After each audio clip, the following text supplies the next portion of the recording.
পহিলা মাঘৰ দিনা সাজু কৈৱৰ্তটোলাবাসী ৰাইজৰ বৰাহকুণ্ডত স্নান কৰি হয়গ্ৰীৱ মাধৱ মন্দিৰ দৰ্শন ইতিহাসে ঢুকি পোৱা দিনৰ পৰাই চলি অহা পৰম্পৰা অনুসৰি হাজোৰ কৈৱৰ্তটোলা গাঁৱৰ ৰাইজে পহিলা মাঘৰ দিনটোতেই পৰম্পৰা ৰক্ষা কৰি সূৰ্যোদয়ৰ আগতেই ঐতিহাসিক বৰাহকুণ্ড ঘাটত স্নান কৰি মাধৱ মন্দিৰৰ পশ্চিম খটখটিৰে মন্দিৰত প্ৰৱেশ কৰি খোল বাদ্য তাল বজাই নাম কীৰ্তন কৰি মন্দিৰৰ চাৰিওফালে তিনিবাৰ প্ৰদক্ষিণ কৰি মূল বিগ্ৰহত সেৱা জনায়।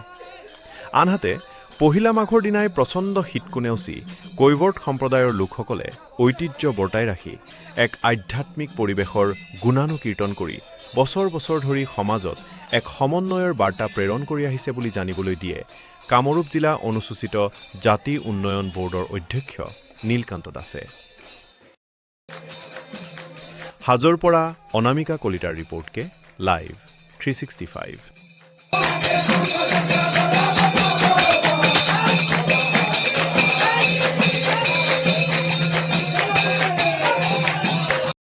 কি কাৰ্যসূচী আছিল? হয়, আমাৰ আজি পবিত্ৰ মাঘ মাহৰ 1 তাৰিখ আমাৰ এই হাজো কৈৱৰ্তটোলা চুবুৰীৰ পৰা 120 বছৰ এটা পৰম্পৰা আমি জীয়াই ৰাখিছোঁ। আমাৰ পূৰ্বপুৰুষসকলে এই পৰম্পৰা আৰম্ভ কৰিছিল আৰু আজি আমি কৈৱৰ্তটোলা চুবুৰীৰ পৰা 120 বছৰৰ পৰম্পৰা আমি জীয়াই ৰাখিছোঁ।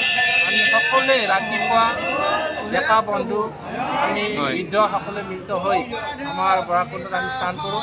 স্নান কৰি আমি পশ্চিম খটখটিৰে উঠি গৈ আমি হয়গ্ৰীৱ মাধৱ মন্দিৰত তিনিবাৰ আমি প্ৰদৰ্শন কৰোঁ আৰু প্ৰদৰ্শন কৰি হয়গ্ৰীৱ মাধৱ মন্দিৰৰ মূল প্ৰৱেশ কৰোঁ। প্ৰৱেশ কৰি আমাৰ হয়গ্ৰীৱ মাধৱ মন্দিৰৰ নাম লৈ আমি আমাৰ গুৰুসকলক আমি প্ৰণাম কৰোঁ।